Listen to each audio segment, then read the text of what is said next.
Welcome to the Savvy Commercial Real Estate Podcast, your resource for relevant, helpful, and immediately usable information regarding all things commercial real estate. Whether you are buying, selling, financing, exchanging, managing, or developing commercial real estate, rest assured you are in the right place. Savvy Commercial. Listen, apply, repeat. Good morning, everyone, and thanks for joining us here on the Savvy Commercial Real Estate Podcast.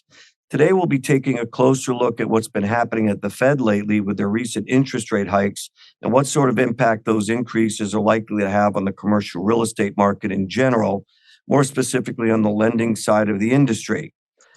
Joining me today to discuss all of these issues is Sam Suzuki, the co-founder and CEO of Sperry RE Capital, a national mortgage lender dealing with most asset classes, including multifamily, office, retail, industrial, hotels, and even development deals.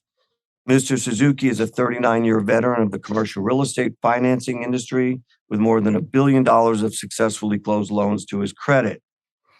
Good morning, Sam, and welcome to Savvy Commercial Real Estate Podcast. Why don't we start off by having you tell us just a little bit more about yourself and your background, and then we'll jump right into it. Sure, Neil. My background is as you said, I've been in the business for 39 years. I was a banker at Dime Savings Bank in New York, and then a banker at Citibank for 9 years of my life, all real estate related.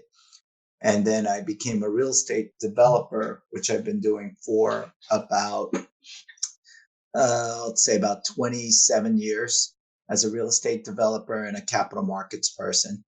My background is ground up construction and affordable housing and luxury condominiums. I still do that too today. I've built about 6,000 apartments. I've done over $1 billion in real estate development. I'm also a teacher. I was a guest lecturer at Baruch College, NYU, Columbia, and I am still doing that too today. I'm actually in school. I'm majoring in real estate development, getting my doctorate, and I'm also majoring in fintech at Harvard University. Wow. So I'm a very busy person, but I'll say I'm a real estate nerd, put it that way. That's an absolute fascinating background. You're perfect for this the topics that are coming up today. And just to jump into that, Sam, I've been reading a lot lately about these interest rate hikes at the Fed. From you name it, the Wall Street Journal, Fortune Magazine, CNBC, Axios, and Bankrate, just to name a few. This issue seems to be absolutely top of mind for just about anyone, regardless of whether they're even in the commercial real estate space. But for the purposes of this show, let's just focus on commercial real estate and commercial real estate participants, if you don't mind. With that in mind, Sam, you heard my opening comments about the Fed and Jay Powell. Can you please share with our listeners a bit more about what's been happening over the past several months and why? Sure. I'll say it in layman's terms. In order to correct inflation, as you saw, the rate inflation is about 8.5%. It's historic. U.S. government and U.S. Citizens can't handle inflation's heading toward double digits. So in order to correct that, they have to raise interest rates. But the problem is when you try to correct inflation, you have to raise interest rate and start to grease spending. That's not happening. Actually, we're spending $2 trillion and raising interest rates. And in my personal opinion, I don't see inflation going down unless we start seeing spending go down and raise interest rates. So I think this is kind of a Band-Aid effect. If you don't start dropping the spending and you keep raising interest rates, you're going to see the financial institutions correct themselves and start raising their own rates even higher, because they don't think the inflationary rates are going to come down because the spending is not coming down. So that's kind of what's going on in a nutshell. Well, so you talk about, you use words like keep raising rates and continue raising rates and so on. I heard that a couple of times. So am I correct that there have been 3 rate hikes thus far within maybe the last 2 or 3 months? And if I'm correct on that count, how many do you expect to see in total, if that's even possible to anticipate? Um, and do you have any idea how high rates might go in the near term? I know you don't have a crystal ball, but maybe you can give us a best guesstimate on that. Sure. So if you look at this is fact. If you look at the rates from 1982 to now, 1982 was the worst time when the rates were in double digits. Interest rates were around 15, 16% during that time period. But the good thing was that if you look at how the rates were, they didn't last a long time. And here's the reason why. If you raise interest rate, that means you're also raising the interest payment on the debt that the U.S. government has. So if you raise, let's take for $100,000 of a round number, the rate right now, let's say, is roughly 6%. So that means your interest payment for all the spending that's going on, we're paying $6,000. But we were paying $3,000 about 10 months ago. And that means our interest payment for all the spending that's going on has doubled in the last 10 months.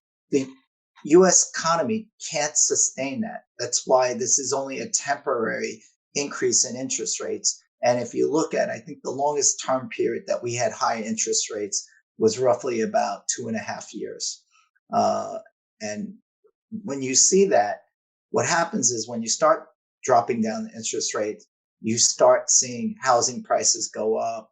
You start seeing more purchases of cars. High ticket items are being purchased because interest rates are dropping. So when we see interest rates ticking up, I think it's almost been every 90 days that we've seen interest rates go up. We just saw an increase just a couple of days ago of 75 basis points. And that's going to take an effect on commercial real estate because the cost of capital has now increased. So that is where we are right now.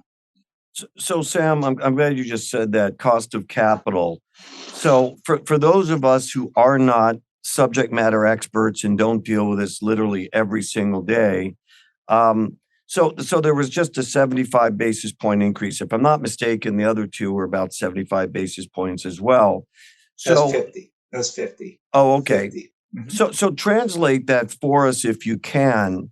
Does a 50-point increase or a 75 basis point increase lead to a corresponding increase in the rate that borrowers are paying? And if it's not point for point, so to speak, basis point for basis point, how does it translate? Take 75 and 50, and I think it was another 75 maybe. So let's say it's 200 basis points. So are borrowers paying 200 basis points or 2% more, or is it not a direct correlation like that? It is a direct correlation. So, for example, 100 basis point equals 1%. Yes. So when you have bases going up that quickly, this is the cost of capital, what the Fed's charging. This is not the private money. This is the public money that the rates are going up. So the Feds are charging 75 basis points. And then what you have is a margin over that rate. So we're not paying 75 basis point. We're paying above that because there's a margin on top of that basis point. So for example, let's just use round numbers. 100 basis points now is what the government would be charging us. This is just an example. The lenders will charge 200, 300 basis points over that. So the real rate that's going out in the market is 4%, not 1%, 4%, because that is like the easier way to explain it is the feds are charging wholesale, the banks are charging retail. And we're Okay, not getting the wholesale price, we're getting the retail price. got it. Okay, so Sam, maybe this is related to the last question, maybe not, but let's talk about cap rates for a moment because Mhm. I'm guessing there's got to be some sort of a direct correlation. What are these interest rate increases, these rate hikes as they're calling them? What effect are they having on cap rates on commercial properties? Are they rising in tandem with the increases? Is it, like I said, instead of a point for point, is there a direct correlation, or is it a lagging correlation? How is that working exactly? How are these rate hikes translating into cap rates? And frankly, how are lenders looking at those cap rates? Sure. So the majority of commercial property acquisitions are done through borrowing. So when you borrow, the lenders send out their appraisers to gauge what that valuation is. So the lenders are really controlling the valuations because they're telling the appraisers, we would like to use, for example, a 5% cap rate. Maybe another lender says, you know what, we want to put out more money. Use a 5.25 cap rate. And they're looking at the dynamics of the area. So, for example, Texas, in Dallas, Texas, the the values of real estate has been going up because one, rents have been going up, and two, the forecast of Texas increasing in the population side is been positive, not negative. So that gives a confidence level to a lender, and they're saying, you know what, we think that the cap rates should be around 4.75. Buyers, developers are saying, you know what, we agree with you, but we're going to push the envelope more. We think it's 4.25. Now, when interest rates starts increasing, the lenders pull back and say, hey, you know what? We put out a lot of money. We're kind of nervous what's going on, and we're going to take a back seat. So instead of that 5% cap rate, we're going to use a 6% cap rate. What that tells us, to the developers and the purchasers of commercial real estate, is that lenders are getting more conservative and they're going to give us less proceeds to buy properties. That means we have to come up with more equity. And that is what you're seeing right now, is that a lot of lenders are either sitting on the sidelines and raising cap rates, or they are dropping down their loan to cost. So over, I'd say about a year ago, we were able to get 80% loan to cost. Most of the lenders I'm talking to have dropped down to 65% loan to cost. That's significant. That means you have to buy more expensive money, which is equity. Equity is the most expensive money out there. And that means your numbers might not work. So that means you can't buy that property. So Sam, that actually dovetails perfectly with the next question I was going to ask you, which is, I know you and your company are extremely busy. You're very active on the lending side, um, but this recent interest rate activity, how has it affected your borrower clients? And I guess just as importantly, has it dampened your loan activity? Have you seen a drop in your loan activity? Is it the same? Has it increased? Are people trying to get deals done, maybe be in anticipation of rates going higher, and they want to get this money borrowed before that? I mean, can you speak to that? Sure. The What's going on right now? Yes, there has been a decrease in refinances and acquisitions. But what kind of acquisitions? So the acquisitions on cash flowing deals, that's slowing down. The acquisition of land is usually a variable rate anyway. So we know that as developers that we're going to be borrowing money on land acquisitions at a variable rate. So bridge financing is normally at a variable rate. So that means it changes monthly. So what you're seeing is that land prices are starting to come down. That's when developers get more active. They don't want to overpay for land acquisition. So prices are coming down. You're starting to see developers ramp up, and then you're going to see that they're going to start buying land at these discounted prices, and they're going to wait out the market at the high interest rate and then refinance at a lower interest rate, or they're going into a construction loan 1 to 2 years from now and in anticipation of going into a lower interest rate.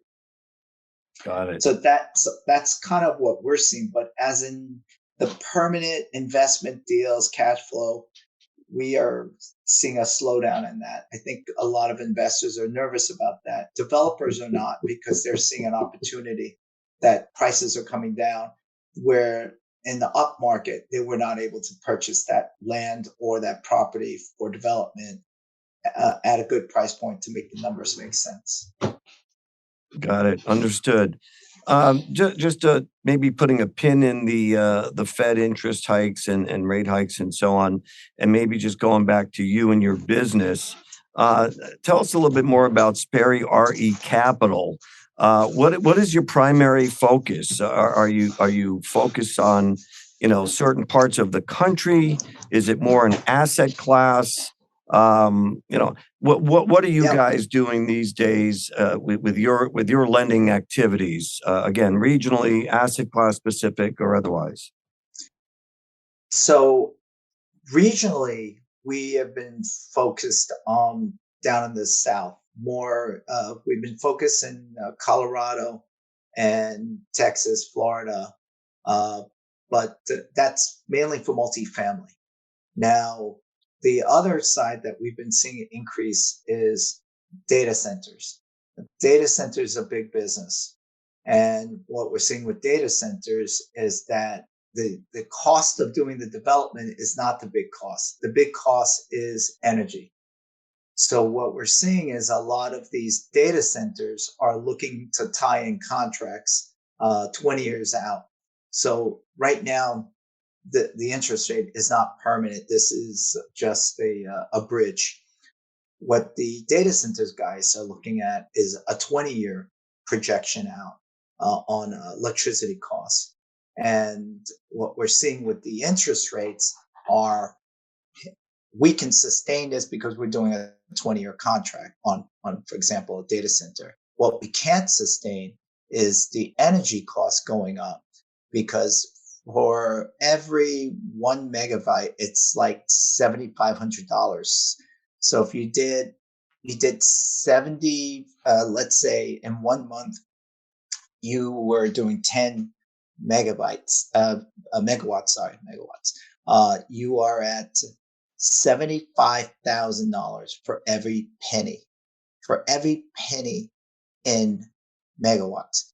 So if you go up 2-3 cents, you basically bankrupt a data center company. So that's why energy is correlating with interest rates with the development of data centers.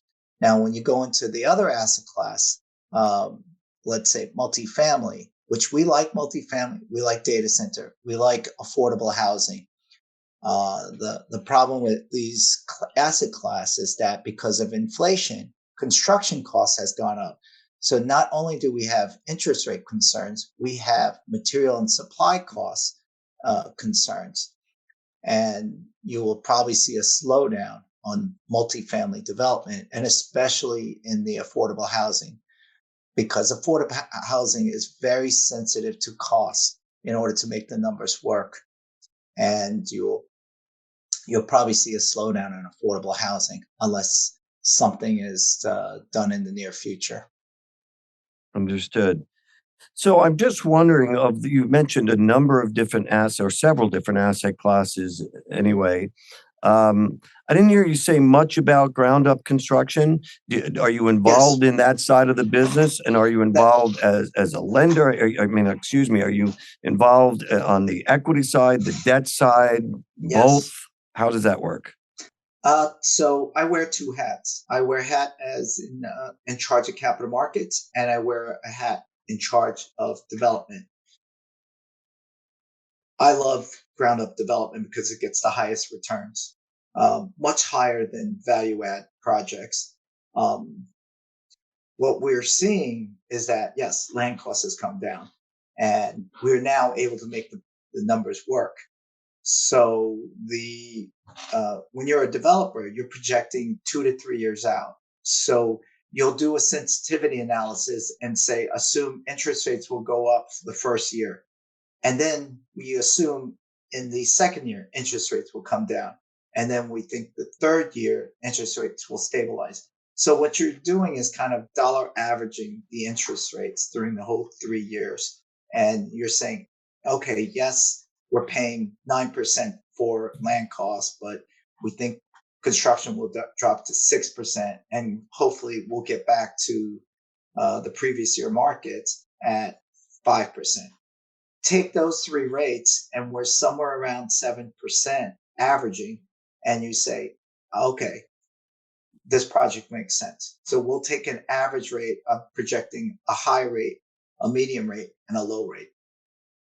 That's ground up construction. We love ground up construction, but we mainly stick to the multifamily asset class, affordable housing, and data centers. Those are the asset classes that we like the most. Our lenders are lending on those classes, especially affordable housing, because we could go to the government like HUD, FHA, for government financing for affordable housing.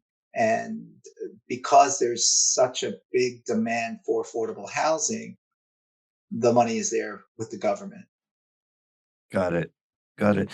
Sam, why don't we take just a quick few seconds here for you to tell our listeners, how they get a hold of you, because this is some really fascinating stuff, very timely.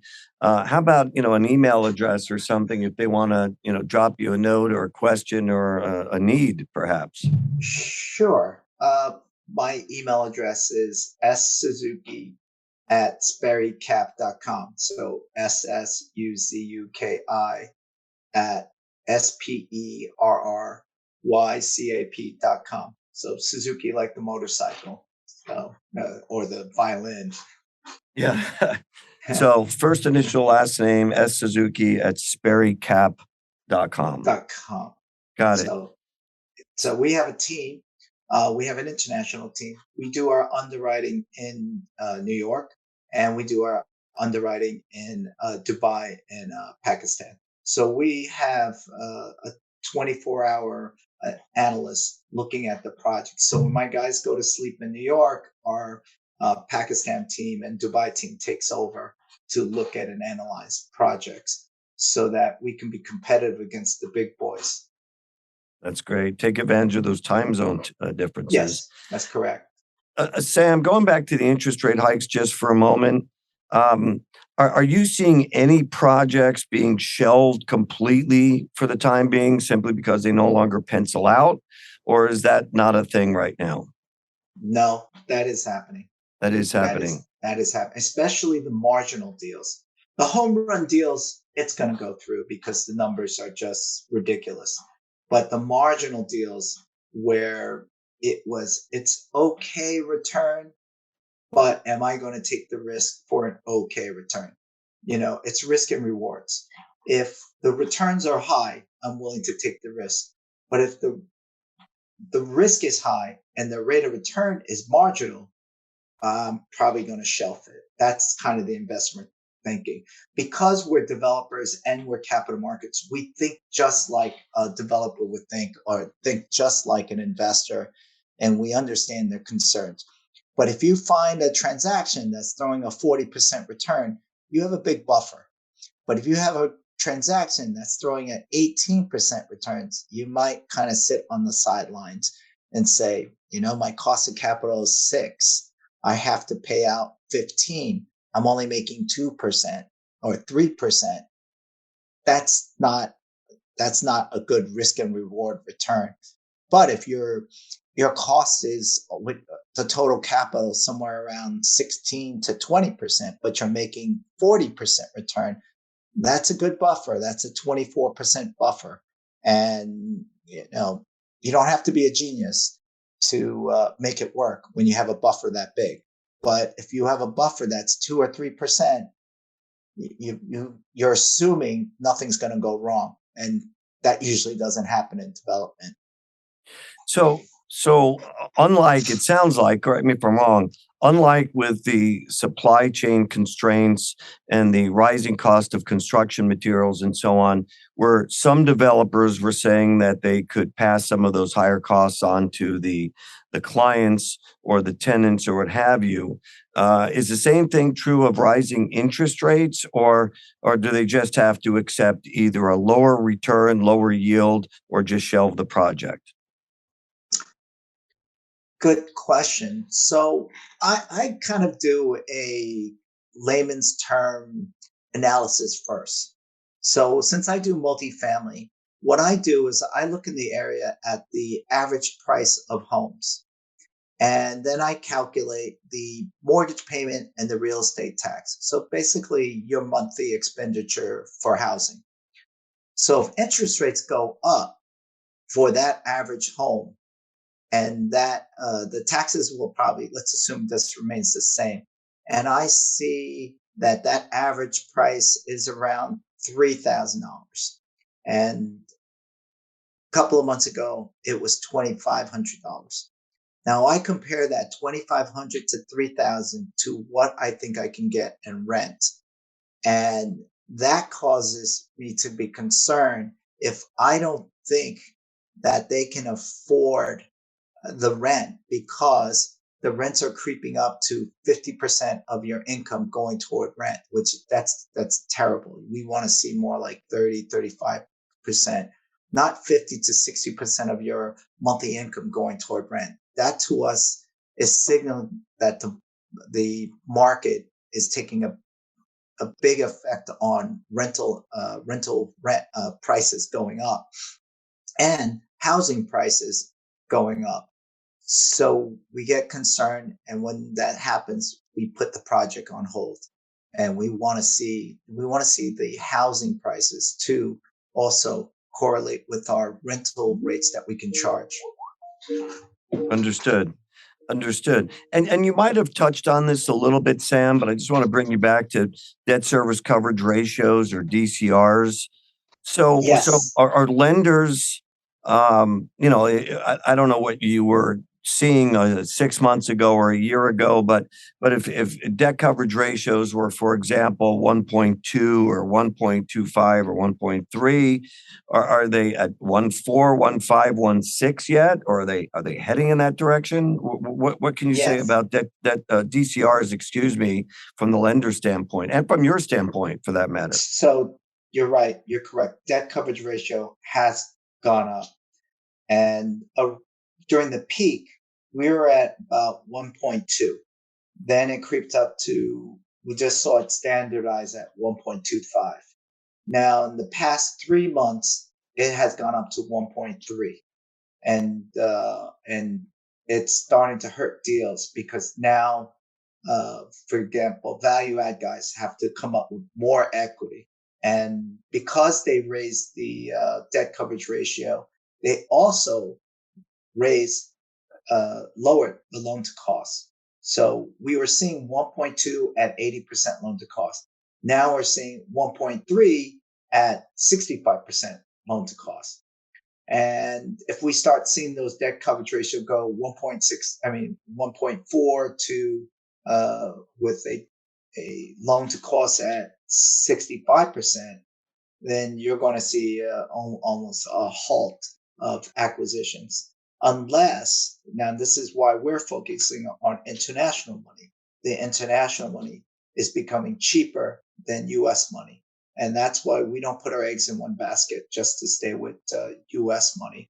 So we like to go to countries where they have negative cost of capital. So that would be like Germany, Japan, We see a big amount of money going into Singapore because of what's happening with Hong Kong. And Hong Kong, the very wealthy, have been shifting their money into Singapore. So the markets that we're looking at, we like to look internationally, is Germany, Japan, Singapore. We also like looking at Dubai because a lot of the Dubai investors, Middle Eastern investors, like cash flow deals, and they're willing to take a lesser return for a safer cash flow, a very predictable cash flow. So that gives you the A investments and the B plus investments, and that's where the Middle Eastern monies are going toward. And that's cost of capital is cheaper than U.S. cost of capital.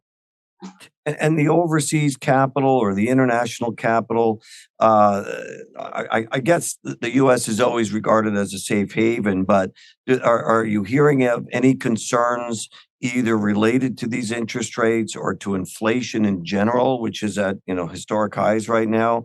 Is that dampening the enthusiasm at all from any of your international investors, or are they kind of happy to step in and kind of fill the vacuum, so to speak, or fill the void? That's an interesting question. So the institutional investors, they've slowed down, but the high net worth or family offices have not slowed down. So they were competing against these institutional investors. And now, since the institutional investors have kind of slowed down their investments and acquisition, the family offices and the high net worth investors find this as an opportunity. Whereas originally they were not able to compete because these institutions had cheaper capital and their capital wasn't as cheap. But now, since they've been pulling back, you're going to see more of the high net worths in the family office being much more active because they now don't have to compete against the institutional guys because they're sitting on the sidelines. Once you see too much of that happening, the institution guys are coming back and say, whoa, we're losing out in this market. If we keep doing this, we're not going to get our bonus. We're going to get fired. We're not working. That's what's going to happen. And what you're seeing is that you're seeing family offices. We're going mostly to high net worth and family offices for equity. We are not even bothering going to the institution guys unless they are, rumored to be active. But a lot of these guys are rumored to not be active. So we're not going to waste our time with them. We're going to go toward the high net worth clients and go toward the family offices. Understood. Sam, this has been a fascinating conversation. I hope you'll come back and join us again. I do have one more question for you, if you don't mind. We've talked about Sperry RE Capital and your background, and you've done quite a bit of development work, it sounds like. What if one of our listeners is looking for either a partner or a joint venture or JV partner on any of their projects, I should say? Is that something that your company does? And if so, can you kind of expand on that just a little bit? Yes, we do we have the development arm. We've done over $1 billion in development. And we're very picky of who we're going to do a JV with. So it's different than the residential market. Residential market is your income and your credit score. In the commercial, everything has to do with your resume. If you want to go from managing 200 units and acquiring 1,000 units, it's not going to happen because your resume doesn't show you have the capability of doing it. So normally a lender will say, we love the project. We don't love your resume. You need to go and partner up with somebody. And got it. So sort of like credit enhancement. That's correct. And because I'm part of the Sperry family, we only like to do projects where we have a Sperry office in a state. And the reason why is that we have real-time data from our affiliates. And we love that because I think we're correct me if I'm wrong, I think we're at 63, 62 offices, something like that. That sounds about right. And our projection is to go toward 100. Now, for me to compete, I need data. Data is the most important thing for a developer. And the great thing is that I can just pick up a call and I go and call one of our affiliates and they tell me exactly what's going on. For example, I'll call you if I'm going into Arizona or Phoenix. Uh, you tell me right away and say, hey, this is what we've been seeing. I just sold a property last week. I just did this. And I said, what was the cap rate? You instantly give me that cap rate. And that's what's great about being in the Sperry family is that I don't have to call my lenders for this. I could just call one of my friends at the affiliates and they give it to me within 5 minutes. And that's real data. Whereas the other guys, the family offices, the institutional guys, they don't have that many boots on the ground. They rely on guys like us with a lot of boots on the ground. Because we have so many boots on the ground, that we're able to move faster, we're more nimble. And the reason I like staying with the Sperry family is that we have management, we have brokerage, we have advisory, we have different divisions. So if I got a client that says, hey, I want to do something in the cannabis business, well, Sperry has a cannabis division. I have a lot of clients calling us for data center. Well, we happen to have a data center guy in Washington, and that gives us the ability to compete against the big boys. And that's why when I do a joint venture, I combine that with the Sperry office that's there in that area or nearby. And then I look at that resume of that person. If that person has never done construction, doesn't understand financing, most likely I will pass because I think they're just dreaming about a development and they didn't take the time out to really learn about our commercial business. And our commercial business is very sophisticated. We see a lot of the guys with the CCIM, with the designations. It's not the same as buying a house. So if somebody's coming to you, Neil, they're coming to you because you have many years of experience and you understand that not every property has the same background. We've done this, right? We've seen land where it's polluted with environmental concerns. Sure. Well, you know what? I did an environmental deal, right? That's what you're going to say. I know how to clean it up. Here it goes. What kind of environment? That's the question you would ask, right? And you say it's radon, it's nuclear waste. You're like, I pass, right? Yes, of course. Sam, this has been great. Your information has been just amazing. And I really want to thank you again for joining us today. Sure. For our listeners who have been following this Savvy Commercial podcast, our guest today is Sam Suzuki, CEO of Sperry RE Capital. And Sam just has a wealth of information. Sam, I hope you will come back again. Before we wrap it up, do you want to pull out your crystal ball and go out on a limb and tell us, where you think maybe rates might be in 6 to 12 months, interest rates or cap rates, or do you want to not make such a prognostication on the air? Yeah, I'll do that. I'll take the gamble. Okay. Everybody can call me and say, you're an idiot. And I'll say, Okay. You know what? You're right. I'm an idiot. But I took a chance. Sure. So I think we're going to get another rate hike of 0.5. That's what I'm projecting that it'll be probably 0.5. I think the reason why is that the elections are coming up and most people vote with their wallet. Most people vote with their wallet. And, a lot of people are feeling that pinch. And I think in order to control that, the inflation is to raise the rate again. And we'll probably see in the next 6 months a raise. And then I think what we're going to see is a decrease. Probably not 6 months. It's probably in 3 months. We'll probably see a 0.5 by Christmas time. And then after Christmas time, roughly around February, we'll probably see a decrease in rates. And cross my fingers, we'll probably see significant rate drops if we start seeing inflation rates go down. So right now we're at 8.5. We got to get to that 3 CPI, 3% CPI. If we can see that 3% CPI, you will see rates start dropping. And we're not seeing that right now. Perfect. Well, your prognostications have been recorded. We'll see in 6, 8, 9 months.